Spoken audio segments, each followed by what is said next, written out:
Hi, Harry. T20 World Cup semi-final against India in India. Is this as good as it gets? And is everyone excited? I suppose, what's the mood in the camp like?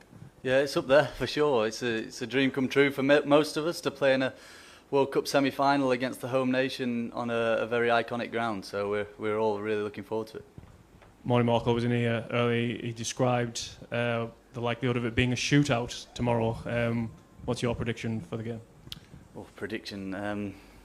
No, we're obviously going into the game we're confident. We're playing some good cricket. We haven't quite played that perfect performance, and I feel like it's just around the corner.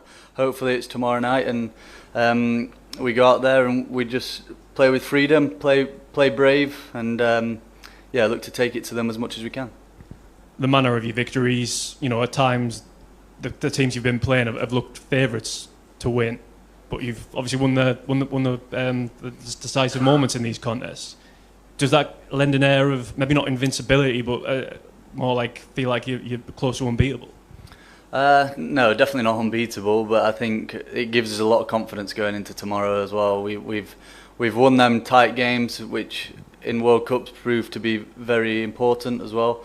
And we've got a lot of confidence going into the deeper parts of the game. We've won games, like you said, which we probably shouldn't have won, and it just feels like we've never really been out of any game so far, which holds you in good stead in these world competitions. We've got Sydney at the front, then Simon. This gentleman here. Sorry, go ahead, and then Simon. Go ahead. Hi, Harry. Jaxie had announced in this very room that India will be the team to beat for England. Of course, the general consensus among the teams has been that India will be the strongest competitor, bar none. But then again, I just wanted to highlight that ever since you assumed captaincy, the only team who has a higher win percentage than India in T20I cricket is England. Do you go into this competition? Do you go into this match with that knowledge, sort of adding confidence to your stride that you are the best performing T20I team in the last sort of few months? I didn't even know that, to be honest. So that's news to me. We've obviously played some good cricket over the last year or so, and hopefully we can play some more good cricket tomorrow. I do believe that India were the favourites from the start of the competitions, as they should be on their home soil, home crowds, and knowing the venues better than anyone else. But T20 is such a fickle game, and anything can happen. Simon, go ahead. You say that England haven't played the perfect game. Do you need the perfect game to beat India in Mumbai, or are they perhaps a little, overhyped maybe? No, I don't believe that we need a perfect game to win the competition, to be honest. Them games that we have won have been nowhere near perfect, and we still managed to get the wins convincingly in some of them and then tight in the other games. But it's just the unity that we've had to be able to get across the line, the belief that everybody's shown throughout them games, and the calmness that we've had when the bowlers have been stood at the top of the mark, or, for example, the way that Jaxie and Rehan played it the other night. They were extremely calm, and to get us over the line needing 40 off the last 3 overs was awesome. Just slightly random question about the makeup of the team. When you came in as captain, your first game you brought in Tom Banton back. You brought in Will Jackson at 7 for the first time and Liam Dawson back after a few years. Was that a vision that you had for the team? Did you fight for those people to go where they've gone? How did those changes happen?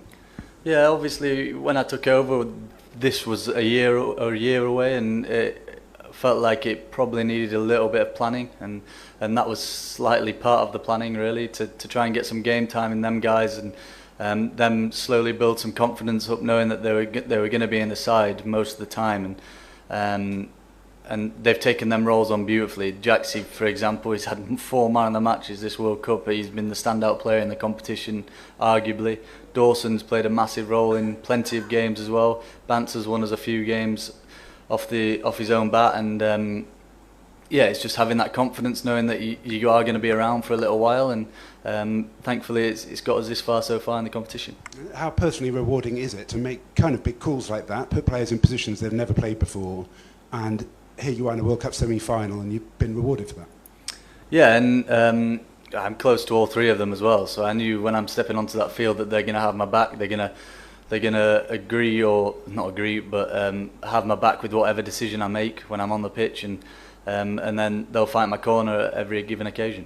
How important is it to have friends in the team?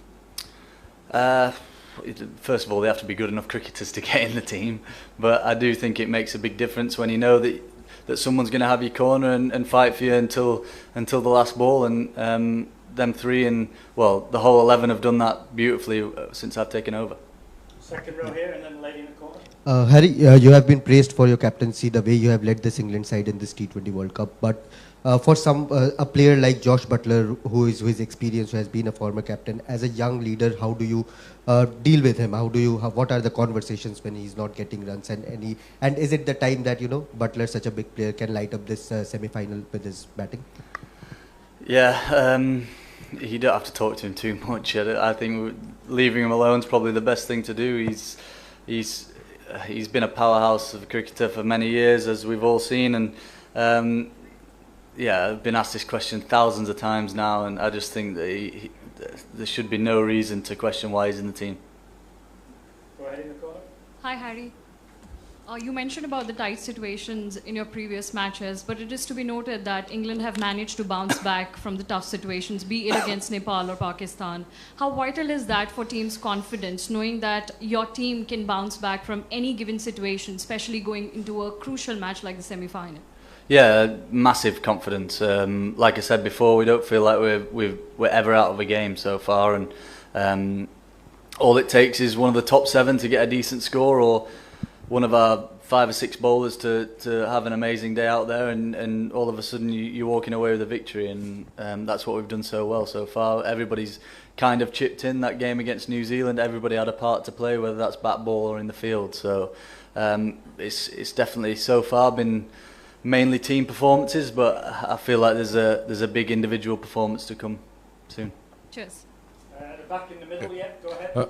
Harry, momentum, can you just talk about what the significance of momentum is? India's been in 2 knockout games already coming into the semi-final.